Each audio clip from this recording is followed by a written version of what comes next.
presence will continue to penetrate within us. And that the things, Lord, that needs adjustment, things that needs to be moved, things that needs, Lord God, transformations, we decree and declare that it will just come to pass, Lord. We also decree and declare that even for the topic, Lord, that we have this evening, it will remind us, it will ignite us, it will shape us, it will allow us to realize some things, oh Lord. We also decree and declare that your word will just flow mightily into our lives.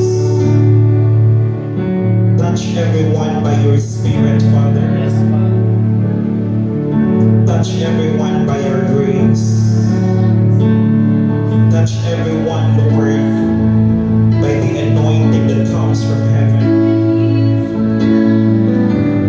We also decree and declare that we will bring impact, Lord, into the city.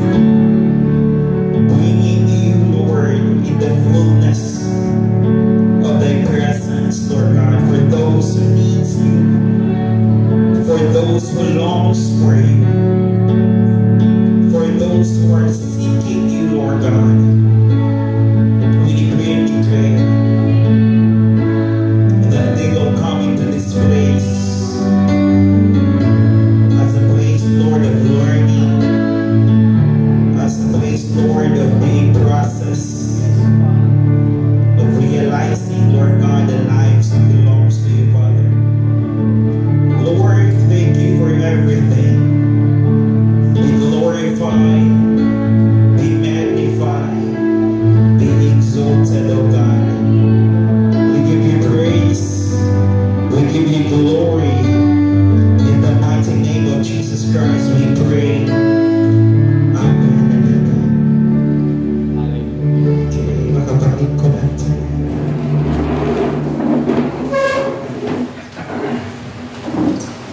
Simple lang ang topic. Hindi na tayo tayo isa. Muna pinakasayo na topic sa tayo. Praise God. Muna pinakasayo na topic sa tanan. So, dili na kayo nito itong sakit. Dili niya siya sakit. We will talk about the worst to best. Last Friday, we talk about the path. Karon, we will talk about worst to best.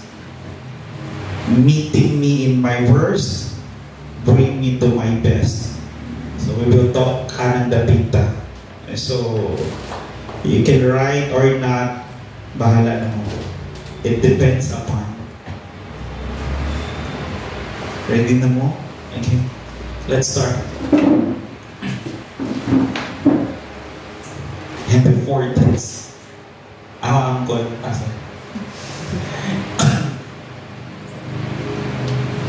Thinking is the hardest work there is, which is probably the reason so few people engage in it. From worst to best, kinahanglan nato masabtan that what makes life worse is the way you think in life. Akong balikon. What makes life worse is how you think in life. Muna yun si Henry Ford, thinking is the hardest work there is, which is probably the reason few people engage in it. And few people are thinking right. Hinay mong dapat think right. Think right. Una-una sa to. Now, we will talk about how God could build your thought. And I'm hoping, actually, taas kayo nga topic, pero ako lagi ginagmay. Worst to best. Gikan sa worst, padulong sa best part sa inyong life. Now, Thought seeks to solve problems of difficult circumstances through rising above the level of thought responsibility for creating the problem. You can become any obstacle if you transform your present thinking ways into more advanced cognitive form. Meaning, ang ato ang thought, atong hunahuna, is gasom siya karabinti of problems. Every time gahuna-huna ta, we are solving problems, tama? Most of us are problem solver, tama? Yes. But the most difficult part in life is we are so good in advising people how to solve the difficulties of their life, pero pag abot sa ato, it's hard for us to solve our own problems, tama? Yes. Maulit na ta. Most of us are so good in advising people what we should do in life, but we could not maintain in how we should live our life. What makes us more worse in life is when we assume that we could advise people even in our worst part. English siya kakamin sa'yo. Para nagdalagda kong ganti. Ang pinaka-grabe sa tanan, ang pinaka-worst na part sa tanan, ang pinaka-pangit na part sa tanan, is when we could give advice to people when we are in our worst parts sa life. Kanang worst part na kaya to ang life, pero maayo paghihapon kita ng advice. Liyay mong tampan. Okay? Nanginahanglan ko advice. Pero if you cannot put that advice to yourself, I don't need it. I always tell you bitaw, nga daghan kay tao, musulod og balay, puhon. Pag na mo'y nindot kay mga balay, inon din mo sa tao nga nisulod, yan, dali man mo gibutang imuhang, dapat punta mo, ginani nimo imuhang balay, pero wala sila ilahang kaugalingong balay. But they are the one who keep telling you sa dapat imuhang balay.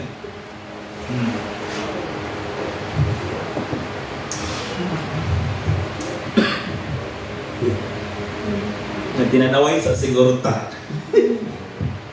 The part na pinaka-nindot is that you have to raise above the level of thought. Kung asa ni mo gibuhat imuhang problema, ayaw dito dapita sulpara. Tinanaway na sabtaan.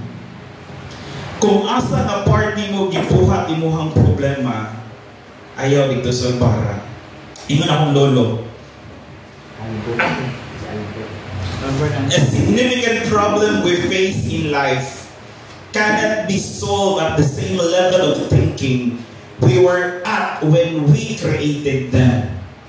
Meaning, ang problema nga atong giatubang dili masulbad sa susamang klase sa hunahuna o panghunahuna kung giunsa nato sila pagbuhat.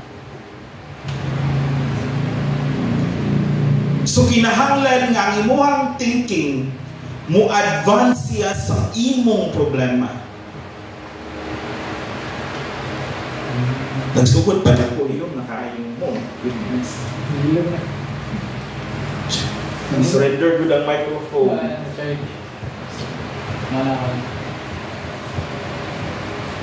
Yung buhat, mahuman siya yun. Meaning, kinahanglan advance ka. Dili, advance ko mag-isip. Dili advance mag-isip. Advance nga akong ginaingon is you are higher than your problem. Your thinking is higher than your problem.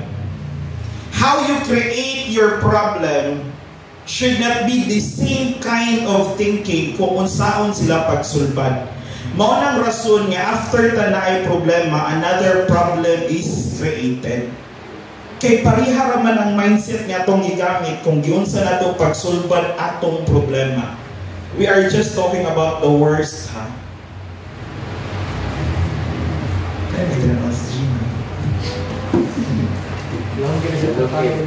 We need to adopt newer and more advanced levels of thinking to overcome the adversity in removing heavy obstacles. Kung gusto ka nga ma-remove ang heavy obstacles sa life, ang advice ni Albert Einstein is that you have to adapt to a newer and more advanced level of thinking. Buot pa sa quote, ingon pa ni Charles Darwin, in the theory of evolution, ingon siya, the strongest species in the whole world is not the person who has the muscle para kay tantan.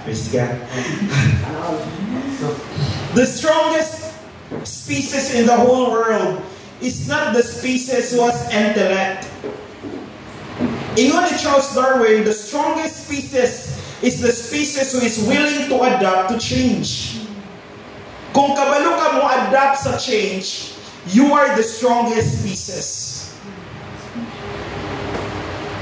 Ingon ni Albert Einstein, you have to adapt to a newer and more advanced level of thinking. Kaya kung dili ka ka-adapt og new thinking, kung unsay mong problema karon, it will come back to you next time around.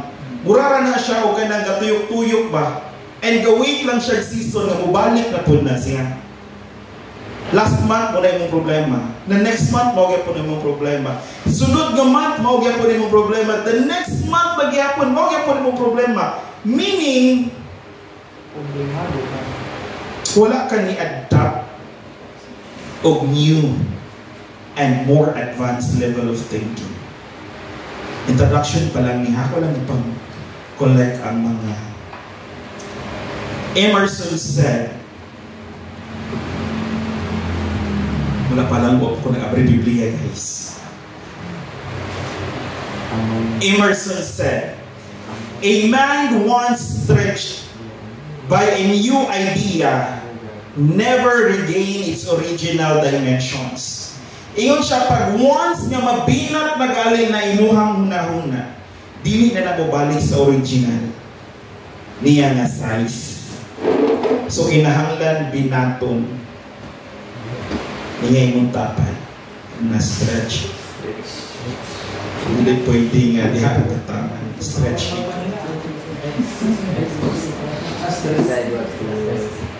Now let's talk about number 1. Decide what thought you need to disregard. Please decide to your life right now. What kind of thought nga dili na nimo dapat hunahunahon nga kinahanglan na nimo i-disregard sa imong life. The Bible tells us that 2 Corinthians chapter 10 verse 5 says, we demolish arguments and every pretensions that set itself up against the knowledge of God, and we take captive every thought to Him to make it obedient to Christ. Kabalo mo say, we demolish arguments. The word arguments is not arguments nga nag-argue mo. The word arguments means that kana bitaw imong kaistorya, imong kaugalingon, unya imong ka-argue mo arang self.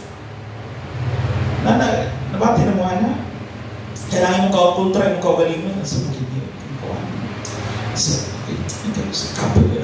murang istorya ko din imong kaugalingon. We demolish arguments and every pretension that set itself up against the knowledge of God, and we take captive every thought to make it obedient to Christ. So, good pasabot, if your thought is not obedient to Christ, kinahanglan i-demolish na siya klase una-una. If it is not the mind of God, kinahanglan day siyang i-demolish. Dahil mong dapat demolish. English na lang siya, no? Luoy kay ta. Di niya alam mong dapat. Sa Ginoo na, dili siya. Dili o molish. Pobre kita ba? Sa Ginoo na, dili. Dili demolish. Kinahanglan kabalo ka, you have to decide kung unsa nga klase nga hunahuna ang kinahanglan mong tantangon sa imo. Hindi pwede tan-awon raning mo na praise God. Tulungan ninyo praise the Lord. Many of our thoughts are based on old programs that have become obsolete. Make yourself aware of the thought that are causing you suffering. This can be in the form of resentment, grudges, or concentrating on past mistakes and failures you regret. The past doesn't have to be your future, but it could be if you bring it into the present. Meaning, ang atong huna-huna, ang basis perminti sa itong huna-huna is puro daan nga programa, which is obsolete na siya. So, pinakaraan ng computer? Pentium 1. Pentium 1, gapon ka. Praise God. Grabe na po na. Grabe na po na. Dito lang lang sa pension. Kung sa unang panahon ang imuhang cellphone katong dako pabitaw kay sa tanan, pag imong daladalahon bitaw, sikat kay ka sa una. Oo nga, napay antina nga grabe pod nya makadala ka ato sikat kay ka. Pero kung imo tong daladalahon karon, ikaw na ang buang. Buang na kasi sa ano siya, so tripping ang tawhan pa. Kinsa mo imuhang makontak kung kato imuhang hawiran nga cellphone ito dako kay sana tapos napay antina imuhang bitan-bitaron. If kung inana ang mindset nato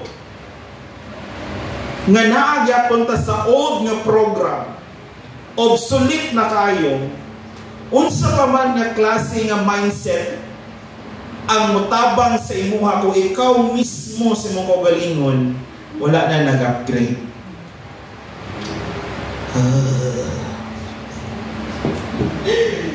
What makes you suffer? This can be your resentment, your grudges, or concentrating on past mistakes and failures you regret. The past doesn't have to be your future. Worst, old paradigm, old program. Number 2, disruption of paradigm.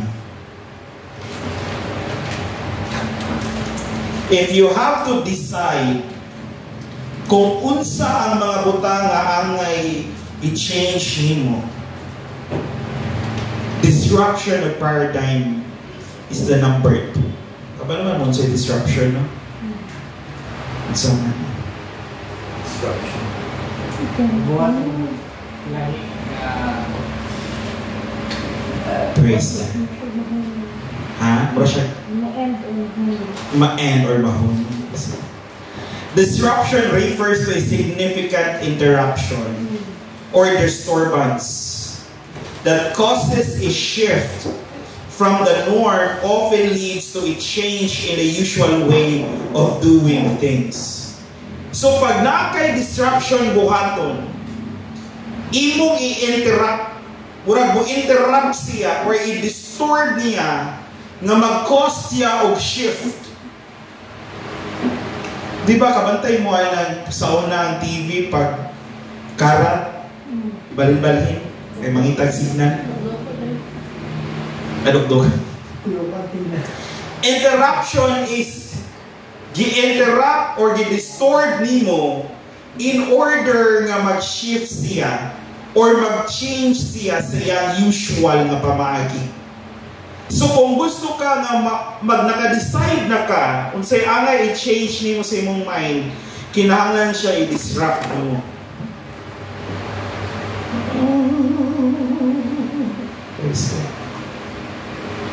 Disruption refers to events or changes that interrupts daily routine or long-term plans, causing individual to adapt or rethink in their approaches.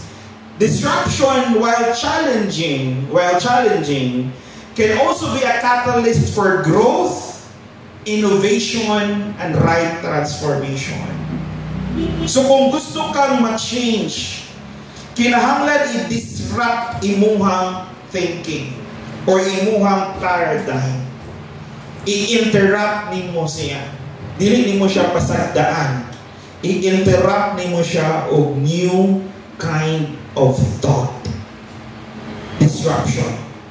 A paradigm is a framework, a model of thought that defines the accepted norms or practices and standards within a particular field or context. It shapes how individuals perceive, understand, and approach problems and solutions. While also, paradigm means underlying assumptions. Meaning sa paradigm is na siya daan sa imuhang ilalong sa imong subconscious nga huna-huna ba. And tungod kay na kay paradigm, pasabot na kay sistema nga naka-lay down sa imong huna-huna, pag naay bago nga sistema, dili na kamudawat. That's why every time gatudlo ko, kabantay mo, galabad inyong ulo or galisod ka og sabot, tungod kay ang atong gitandog ang imuhang paradigm. So, number 2 is disruption of paradigm, meaning atong i-interrupt ang nakasulod nga paradigm para mausab siya. Kay once dili nato i-disrupt ang atong paradigm, magpabilin gid nang ingon-an na rasyon. Kabantay mo anang ingon ako sa inyo ha. Kung ang imuhang thinking naara ka sa 7,000, ingon na ka, ako aradyo kita sa kwarta 7,000 or dito. Kung muhatag sa imuha or muabot ka sa punto nga na kay 20,000, kinahanglan na mo balik sa 7,000 tungod kay ang imong paradigm or lying assumption nimo 7,000 ba? Meaning, the progress of life will always be connected to the kind of thinking na naaka. So, ang worst na scenario sa imong life karon, niabot ka sa punto nga worst kay ka, tungod kay ang imong huna-huna naghatag og resulta sa imong.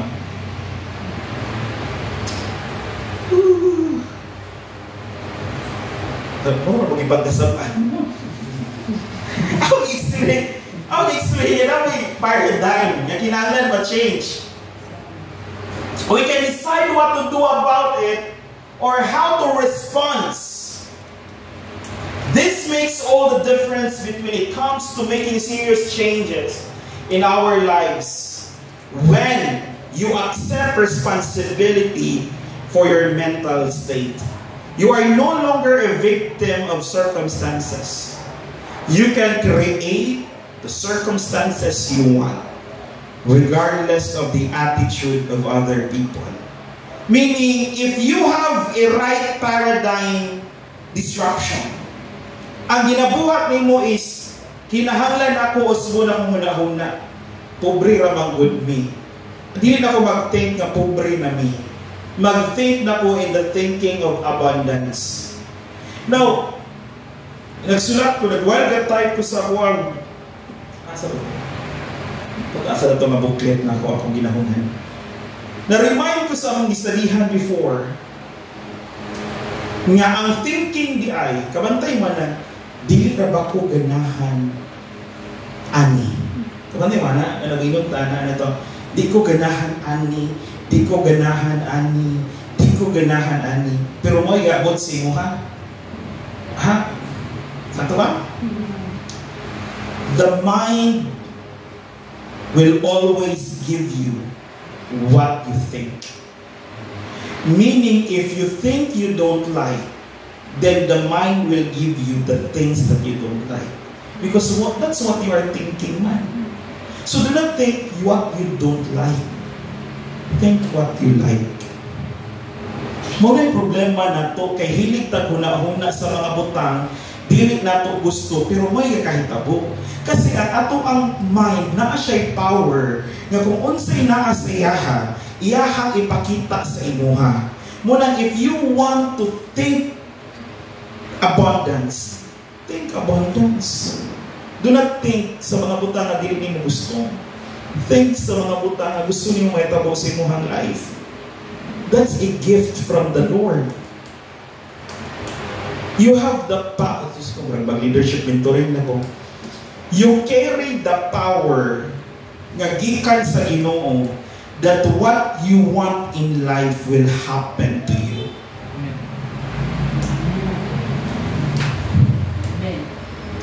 Pero di mo ganahan. Parang if you are thinking, dili ko ganahan mga lipakira. Matingan na you are surrounded na. You are surrounded na mga lipak din niya. Hindi mo ganahan. The mind will give you what is, dili siya gahatag sa imuha kay. Dili porket di ka ganahan, dili mahitabo sa imuha. Ang power sa subconscious mind is, kung unsay naa sa sulod nimo, maoy iyang ihatag sa imuha. Gets? Yes. So, it's not what you don't like. It's about what you think will happen sa imuha. Muna yung ginayon, what you think you become. Jesus. Let's talk about the fourth pillar of building a godly attitude. Kaya naman tayo kinahanglan i-demolish sa tuwang life.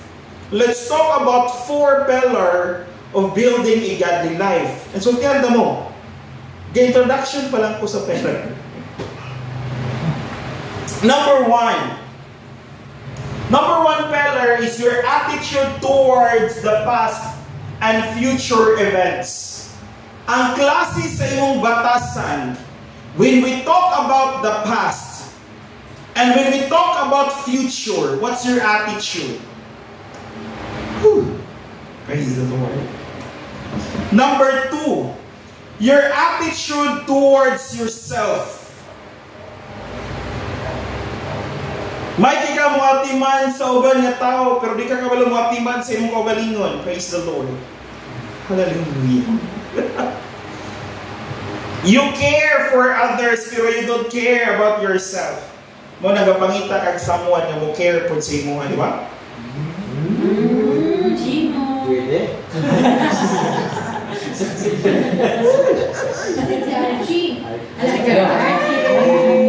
Kasi nga motor-motor.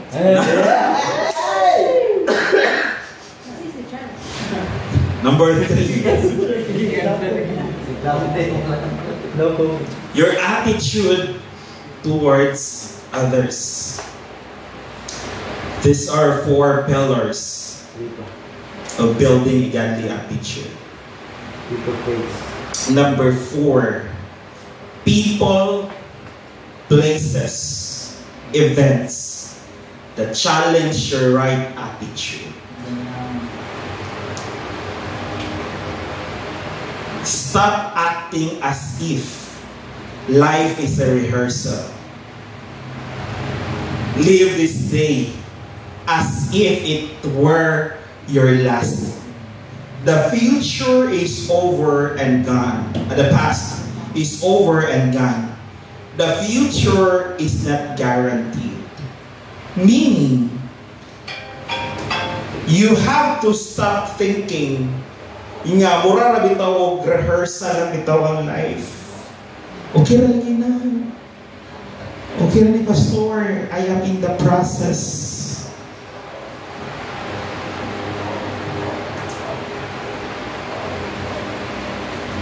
Live this day as if it were your last. Kasi what if it's our last?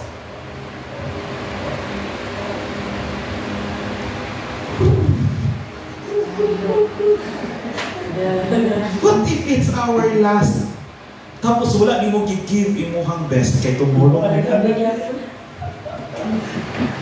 What if it's your last? Tapos wala di mo give unsay right di ay.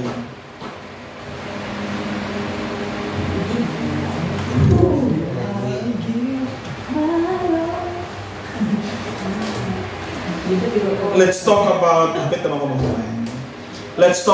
pillar number 1. Your attitude towards past events or future makes you worse or best. Now, the mind is constant conflict when it comes to events either in the past or in the future. Meaning, ang atong una-una, naay permanent conflict when it comes sa unsay mahitabo nimo sa una o unsay mahitabo nimo in the future. That's why sometimes the worst and the nonsense part of our life is thinking what happened in the past and hoping that everything will change. English ra kayo. Ang pinakadaot nga klase sa atong panghuna-huna is naguna-huna ka sa imong kagahapon nga naguna-huna ka nga unta mausab pani. Oh, adik na siya. That's the conflict of the mind. It's a constant conflict. Tungod kay a lot of us thinking nga unta ang past pwede pa mausab. Ang dami na iya-iya mo ang paglihok ka ng dapita. Kani, nindot sa ni. But there is a part of our nature that is addicted to time traveling. Either jumping back to revisit old memories or leaping forward to set up predictions of a future that isn't here yet. Mao ni klase sa addiction nga nata. Leaping forward. We are too much of this time traveling. It's either mo jump back to revisit old memories nga for a future that doesn't here yet. Murag ang microphone mo yung gakuan sa kwa. Napusinan? Guy. Oh my. Kadua na rin ang microphone. Ano rito? Napusinan siguro na niyan. Now, the worst part of our life also is we always revisit old memories. That's why ngayon ko ganina sa introduction, decide what kind of thought angay nimo i-disregard sa imong life. Because too much revisiting of the old memories is a sign of a worse scenario sa life. Inay mong tapat, do not visit. If it is not learning for you, do not visit that one. If your memories does not bring learning nimo, ayaw pag-visit. If the future brings worries para nimo, sometimes we're not. Basta appeal mo sa kuan, prayer, mentoring. I will teach you how to pray for the future kaysa predict for a future. Kabalo mo sa predict? Kanang taga-tagaw ni mo imong ugma ba? Mulupig pa nimo. Ay lang ako sa future teller. Dili na lang sa ako ay basa. Ako lang may. Walang kristal. Ay nako. Walang kristal. Do not visit the memories of the past when there is no learning for it. Do not predict the future when you are not holding the substance of God for it. Ayaw. Masisira ang buhay mo. As long as your thoughts are trapped in another time zone, your present mindset remains frozen. When you see every day as a repeat vision of what happened 20 years ago, this becomes your experience for today and tomorrow. You can change this by refusing to accept past failures as your future to be. Grabe no? Imuhang past will become your future to be. What happened 20 years ago, leave it behind. Ako niundang na dyan ko, ako nagibuhian 20 years ago. Praise God. If naa ka sa time travel, o niya, nag-think ka sa past, meaning ang imuhang present na frozen siya. Meaning wala naglihok imuhang present. Do galihok ka karon, pero dili galihok ang imuhang present actually. Based on how God designed it, tungod kay you are being trapped in the past of your life.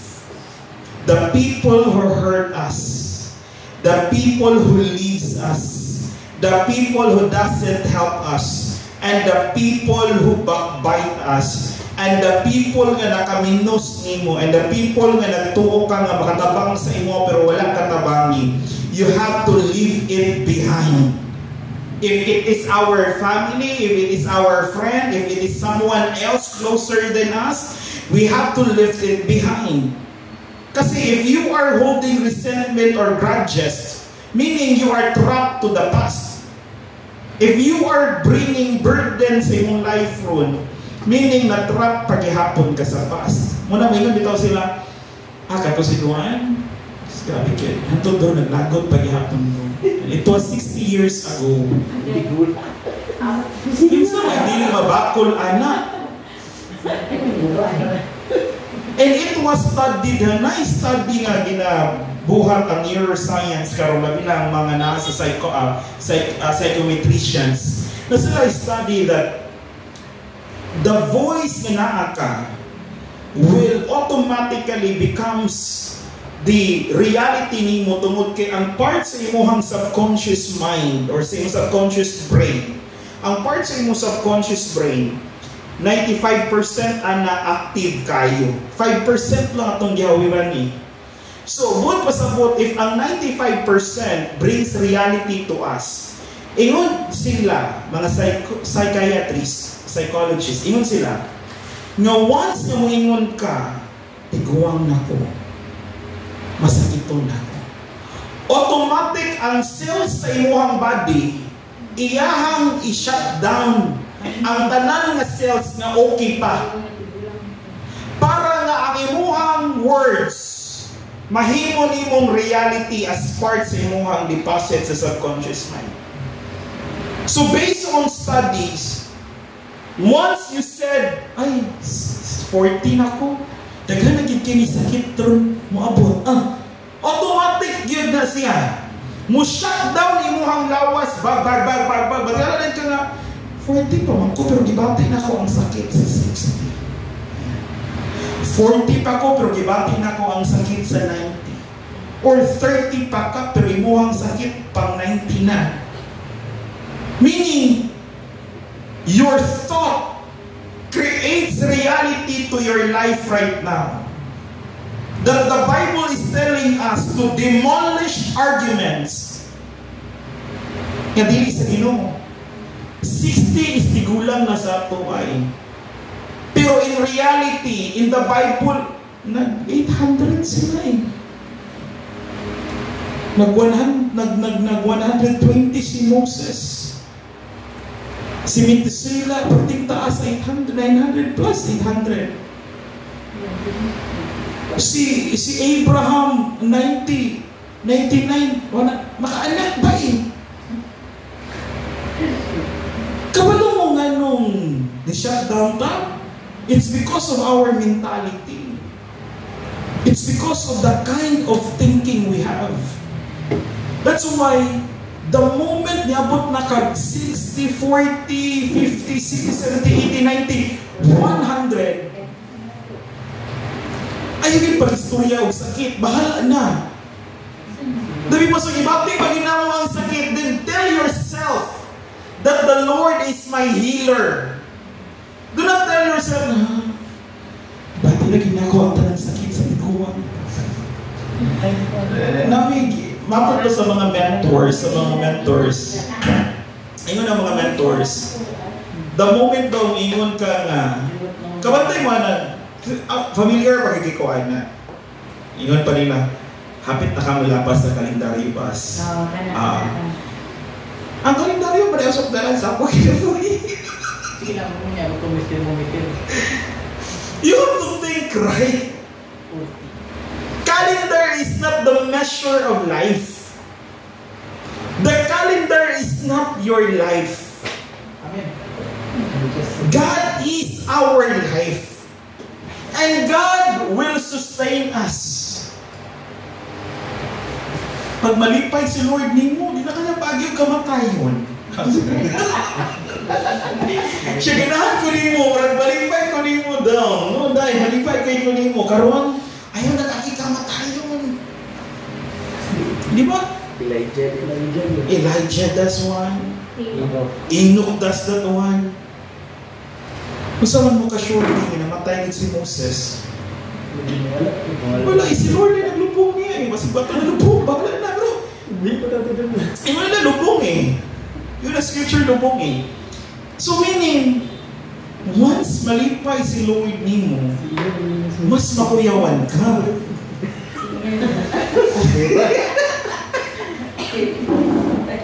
Kaysa kalipay sa Ginoo, di na kanya gusto patyon.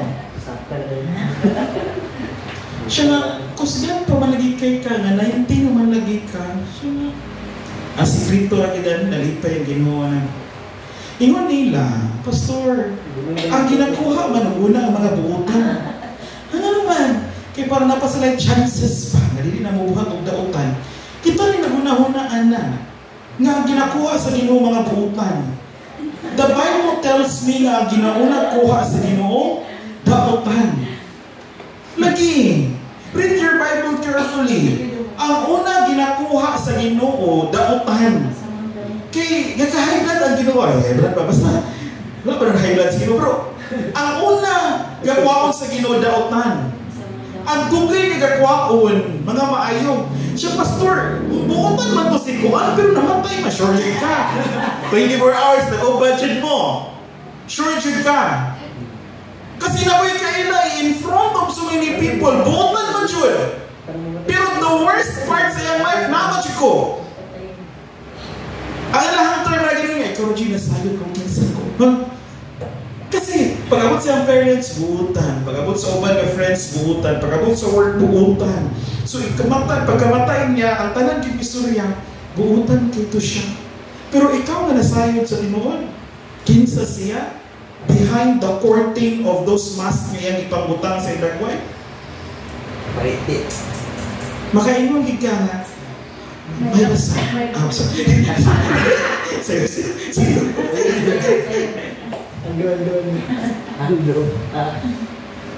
What kills us is the kind of thought we have in our mind. Asa every time maratol ka, asa makalapitan? Every time na kay emergency, asa makalapitan? Every time na kay pressure sa life, asa makalapitan? Asa makalapitan?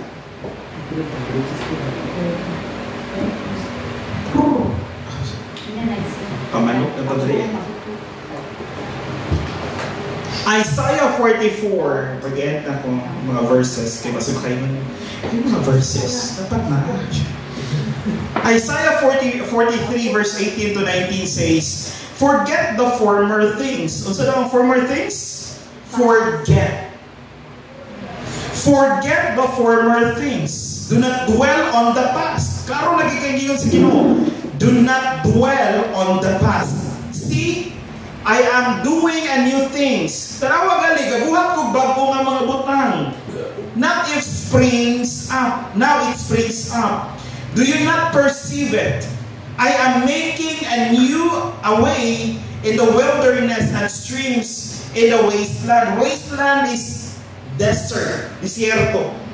Ingon siya, ang wasteland also is a place nga walay gamit. Pero ingon siya, I am making a way to a place sa imuhang life na nakaingon ka, walay gamit, walay pulos, walay nada. That's why what you think worst of you, is what will become the best part of your life. Lumusog kayo sila. Ay, Lord Jesus. But the Lord tells us, forget the former things. Forget. Lamentations 3:22-23 says, because of the Lord's great love, we are not consumed, for His compassions never fail.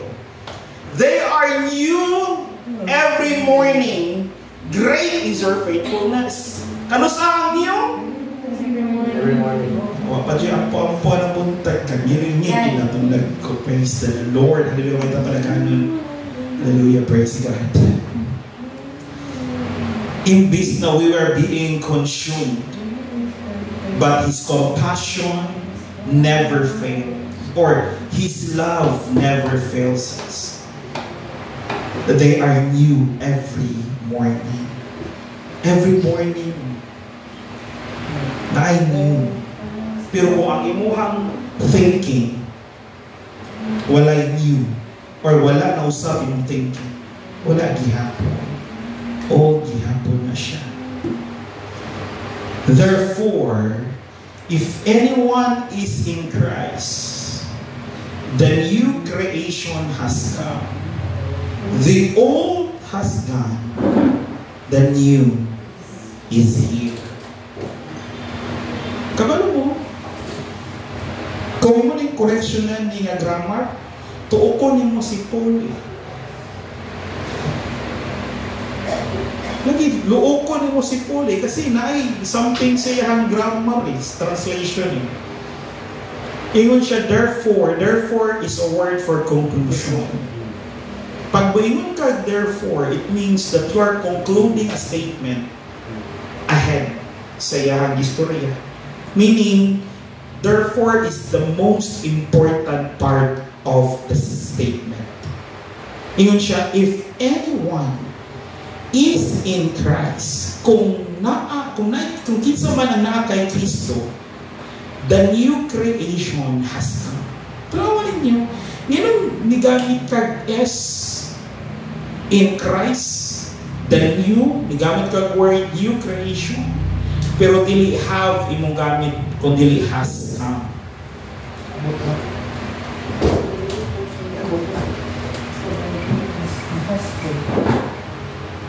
Then siya, the old has gone, the new is here. Kabalong ganong has yang gamit? Tungod, it is new for us, but it is there existing for how many years? The day nga nataw ta is the day nga i-prepare na ni Lord iyahang purpose, iyahang plan, iyahang will, iyahang blueprint sa atua. The thing is, hangtod dili ka kasabot nga kung naa ka kay Christ, bag-o ka. And unsay bag-o sa imuha, bugay rang naanin mo. Ano po sila manimo? Ang santaan niyo, okay nga nga.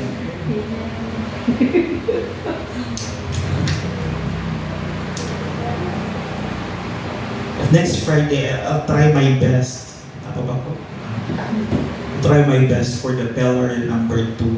If kaya na to, pillar number 2. This is pillar number 1. Your attitude toward past events makes you worse or worst version of yourself. Ang imo bang batasan sa unsay nahitabo sa imong kagahapon? Naghimo ba nimong guba, daot, o naghatag nimong nindot nga klase sa kinabuhi kung kinsa ka? Retreat?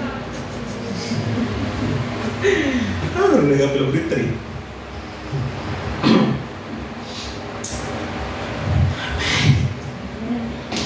Practice and amen. Reso-reso kami. Magda-practice naman ninyo ang pagka tawag ang probinti matukan. Huwag mo nag-usap, maintain din kayo. Oo.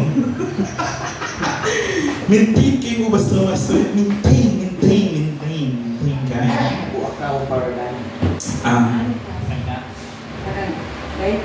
Like in my past, na I wasn't able to experience na kanang kasal in a wedding ba, so muna akong fear before na ako hindi ka maanak, dapat hindi ka namin, dapat makasal, dapat ano din, may ito ko, ayun,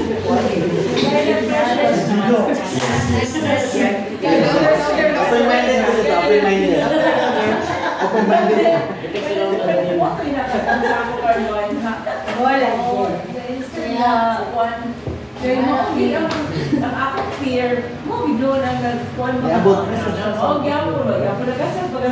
halo, gyapon na kasal, sa kakang apuan, kala ko ba dayon class, yun sa nagkaka, ito lang mamatay, nagig ko pas na, magkuhan yung firm sa ginoo kay Randy, ilan na kong edad, 58, dayon kung more 10 years na nagig ko ay, alam ko, Ito 80 na mo kung 81. Nagpiwan ko kayo na mga 10 years, biglang pinali ba, kailangan mo kaya 60, 70, they were like, mana na ba siya? And then, I'm thankful na kanang naka-appeal ko today because na it reminds me to be katulad ng iyong disregard ko, kailangan yung disregard, kailangan mga disruption, mga nana. Disrupt, yes. Oo.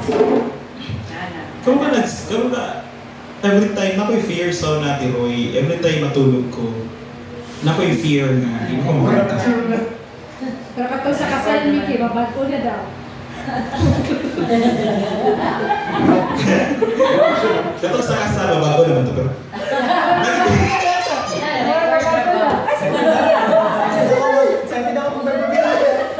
Naging fear nga, di na ko kamata. Bugunay, biggest fear na ko, since na ako sa ministry, na naging fear na dili ko kamata. Dayon, nako sa kong prayer, kayo sa Ginoo, Lord, sabot ta, nga nako ang life ng pangayoon sa imuha is 120 ra. Okay, nakuha ng 120, Lord. Basta humano nakuha ko ang trabaho sa imuha. Mura ginawag ipangay 120, pero inali pa papiskay. Inali pa kaligpon ako ang tingog. Wala! Ay, sure. Hindi na masaktan. Oo, hindi pwede. Kung batukan, Pastor, right away, paano ko, Lord?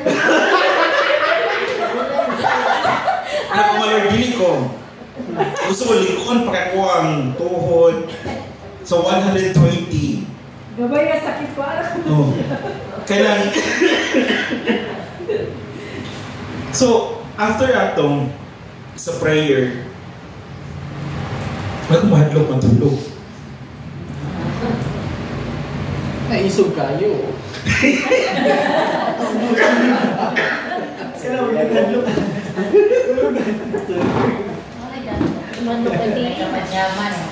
So, Hana, so dagat kita i-learn.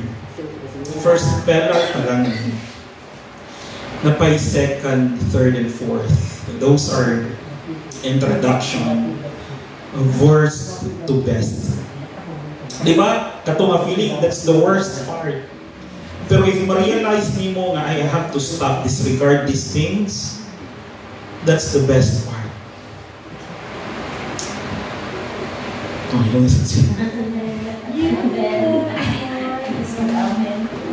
So, tanan hindi kahilo yamin mga Ginoo ko.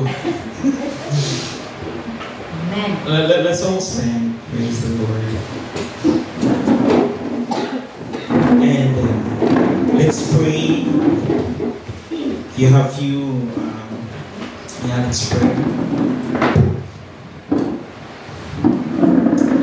Wala na tayo time, pero sige lang. na lang ko gusto i-ask a question. Unfortunately. Gusto tanin nga na to i-grouping, sharing, pero because of time, I'll just ask this question. If there is anything in your past you deeply regret that is holding you back, unsa man, di ba? Yeah. Number 2, if there is a particular experience you had that is hard to let go, unsa man. Number 3, do you see your past failure as learning curves or as permanent failure that defines your future reality? Just a question. Ilong na sa sila. Praise God.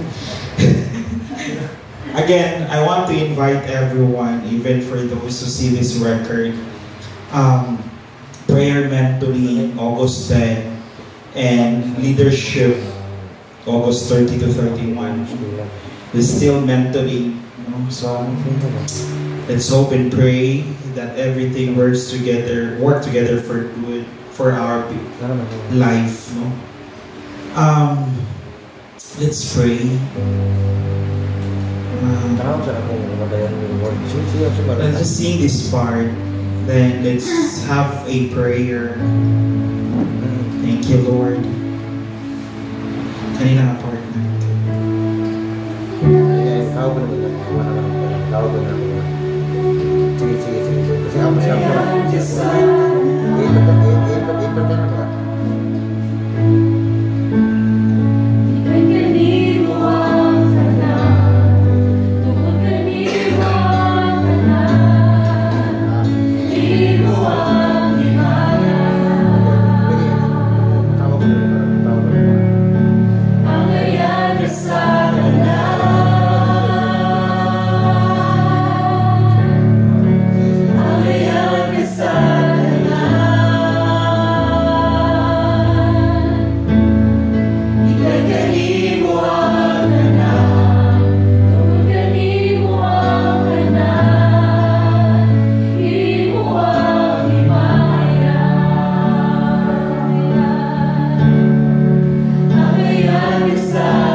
Whatever worst parts sa imuhang life right now, sa imuhang situations right now,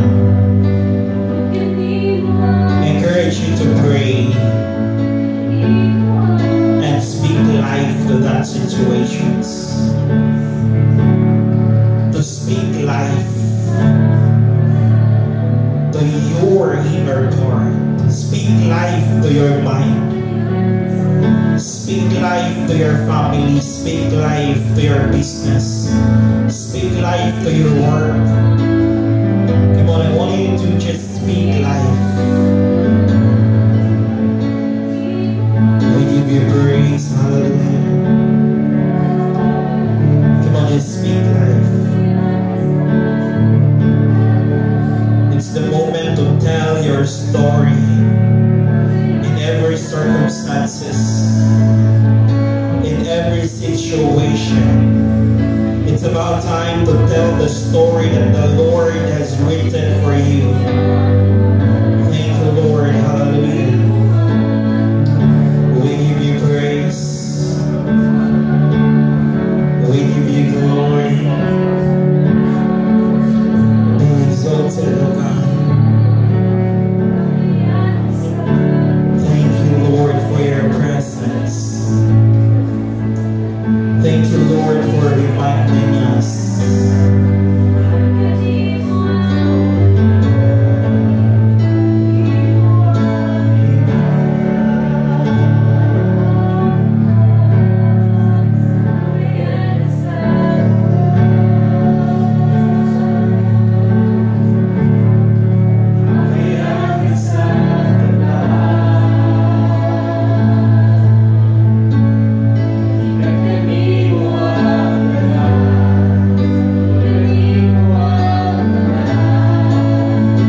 we are grateful for the impact of the word. Let this word bring transformations inside of us. That, Lord, we will realize that the worst part of us will become the best part because of the learnings, because of freedom, because of new insights. Lord, thank you so much for tonight. As we go home, Father, thank you for the strong anointing that we will carry into our houses, into our respective places. We decree and declare that we will experience divinity within us. Father, we also decree and declare that even this coming Sunday, there will be a greater gathering, Lord. There will be a greater shifting. There will be a greater visitation. There will be a greater manifestation. We decree and declare, God, that your anointing will bring people into a perfect union, Father.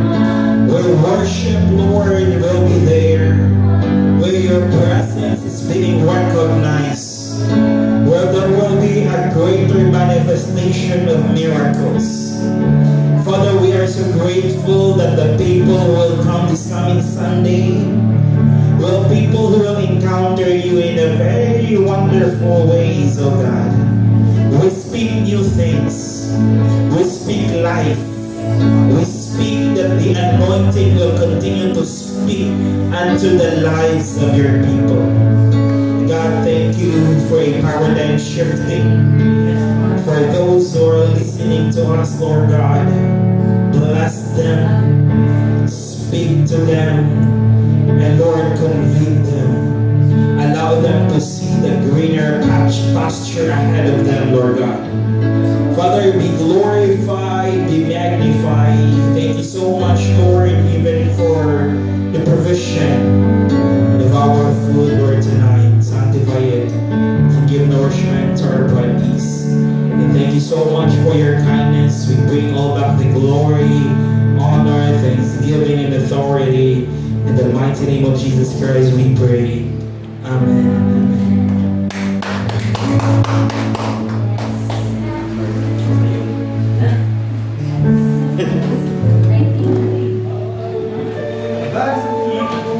Happy birthday, Pastor.